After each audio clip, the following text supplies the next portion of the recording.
Hello and welcome to another episode of Disney Movie Investigation. If this is your first time watching, welcome to the show. In each episode, we take a look at a movie that is featured on Disney+. On this episode, we are going back to the Wild West as we take a look at The Lone Ranger starring Johnny Depp. And stay tuned for a bonus story as we take a look at the history of the Big Thunder Mountain Railroad attraction located in various Disney parks around the world. And if you are enjoying these episodes, I would ask that you please hit that subscribe button. That way you'll be notified with each new video. Now, sit back and enjoy this episode of Disney Movie Investigation. So like I said, today we are covering The Lone Ranger. This movie was released on June 22nd, 2013. It was directed by Gore Verbinski. The screenplay was by Justin Hayeth, Ted Elliott, and Terry Russo. The production companies were Walt Disney Pictures, Jerry Bruckheimer Productions, Blind Wink Productions, and Infium Nihil, and it was distributed by Walt Disney Studios. The budget for this movie was $250 million, and it did a box office return of $260.5 million. So let's take a look at the production. So in March of 2002, Columbia Pictures announced their intentions to make a Lone Ranger movie, and the tone would be similar to The Mask of Zorro that had been recently released. Columbia would suggest a script change of having Tonto be replaced as a female love interest. The film was delayed because of numerous script rewrites, and Columbia would ultimately put the film into turnaround. The Weinstein Company was interested in picking up the rights in 2007, but the deal would fall apart when Entertainment Rights optioned the property right under their nose. They would team with Jerry Bruckheimer, and they together would bring the project to Disney. Disney would officially announce their intention of making a Lone Ranger film in 2008, and that Johnny Depp would be playing the character of Tonto. Ted Elliott and Terry Russo, having worked on the Pirates of the Caribbean movies, would be brought in to rewrite the script, and their script would involve supernatural elements, including coyotes. On August 12, 2011, Disney announced that the production of The Lone Ranger would be delayed because of budget concerns from Disney CEO Bob Iger and studio chairman Rich Ross. The solution was for Bruckheimer, Depp, Gorbinski, and Armie Hammer to reduce their salaries by 20%. So filming would get underway on March 8, 2012, and the filming locations included Utah, Colorado, New Mexico, Arizona, Texas, and California. The film was shot in widescreen format, and the shoot unfortunately had numerous problems due to weather, a chickenpox outbreak, and several cast members having to be trained on horseback riding, gunslinging, and lassoing. Industrial Light and Magic would compose the CGI effects, including a CGI version of the Golden Gate Bridge. In April of 2012, it was announced that Jack White was hired to compose the score for the movie. However, White would later decline due to prior film commitments and scheduling conflicts. He would be replaced by Hans Zimmer and Michael Enzinger, and a soundtrack would be released in two formats. One being a soundtrack version and the other one being a score version. So in terms of the cast, so we have Johnny Depp, who plays Tonto, Armie Hammer, who plays John Reed, aka the Lone Ranger, William Fleischer, who plays Butch Cavendish, Tom Wilkinson, who plays Lathram Cole, Ruth Wilson, who plays Rebecca Reed, Helen Bonham Carter, who plays Red Harrington, and James Badge Dale, who plays Dan Reed. In terms of the plot, the movie starts in 1933, where a boy named Will, who idolizes the Lone Ranger, encounters an elderly version of Tonto in a sideshow at a San Francisco fair.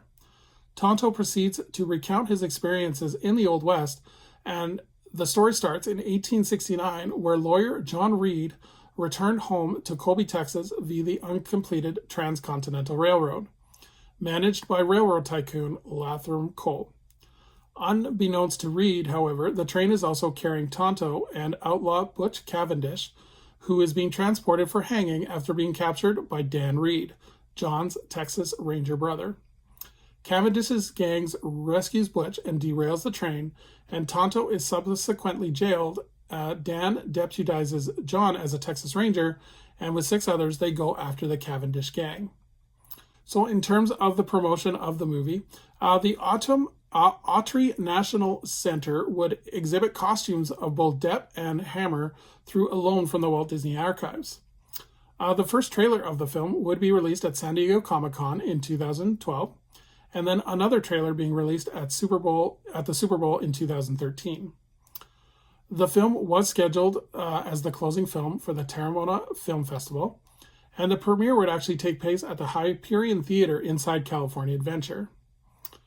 The film was remastered into an IMAX format on August 7th of 2013, and the film would actually earn 2 Academy Award nominees for Best Makeup and Best Makeup and Hairstyling, as well as Best Visual Effects. The idea with this film was to have multiple sequels, and this would be getting of a new franchise for Disney. However, these were canceled after low box office performance. So in terms of recommending this movie, I liked the performance of Johnny Depp. I thought it was really good. I thought he was an engaging character. Our Armie Hammer as well did a really good job. The sequences at the very beginning and the very end, the action sequences, are really breathtaking and really appealing to watch. The major criticism of this movie, and I know a lot of people have a problem with it, is that the film is way too long. The movie is almost 2.5 hours, and it just really drags on. Like the first scene with the train crash and everything is really engaging, but the end scene with them catching the villains are really well done. But it's all that stuff in the middle that is just so boring, and it just, unfortunately, it just really drags on. So if you're into these action sequences, I really recommend watching the first bit and the last bit. But overall, this is not one, unfortunately, I'm probably not going to be watching over and over again. So as we move on to our bonus story, we're going to take a look at the history of Big Thunder Mountain Railroad. So this is a themed roller coaster ride that features mine train rail carts and is located inside of Disneyland, Walt Disney World, Tokyo Disneyland, and Disneyland Paris. So the ride was originally designed by Imagineer Tony Baxter and Bill Watkins, and the concept came from inspiration from fellow Imagineer Mark Davis and his design for the Western River Expedition ride that was canceled. But once the expedition ride was deemed too expensive, Baxter would suggest just to focus on the mine train experience as a separate attraction.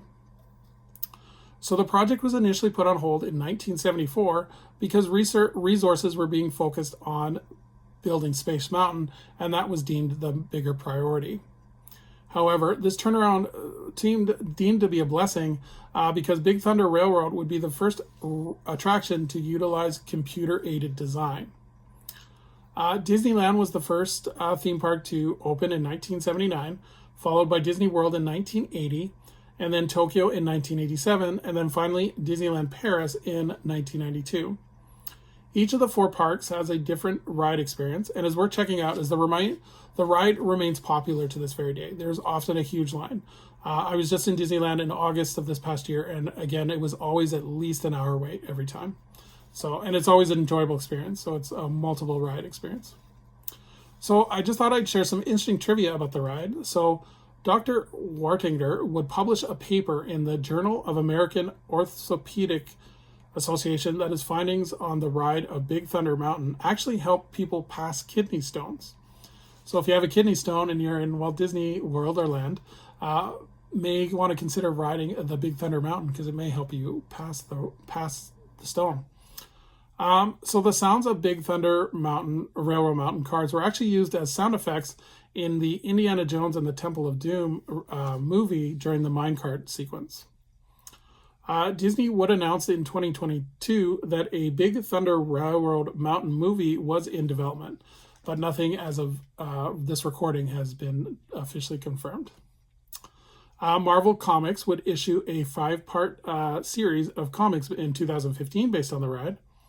And in the Proud Family, Louder and Prouder, the characters would cross over with characters in Chibi Tiny Tales, and they would ride Big Thunder Mountain. So I love this attraction. Like I said earlier, it's always a must-do whenever I go to a Disney park. It's always fun, it's exciting, and it's also not one of those ones, like it's a thrilling roller coaster, but it's not over the top, like it doesn't go upside down, it's not too fast, so it's good for the whole family. So definitely recommend if you one of the few people that haven't done this while visiting the parks. But even if you haven't done it in a while, it's often worth checking out again. So thank you so much for joining us here on another episode of Disney Movie Investigation. I would love for anyone to please leave a comment below on what they think of The Lone Ranger, as well as if you have a favorite memory of Big Thunder Mountain Railroad, I would love for you to share it. So as we look forward to our next episode, we're going from the Wild West to the outer rims of space as we take a look at Avatar, The Way of the Water. So until next time, I hope you have a magical day, and we will see you real soon.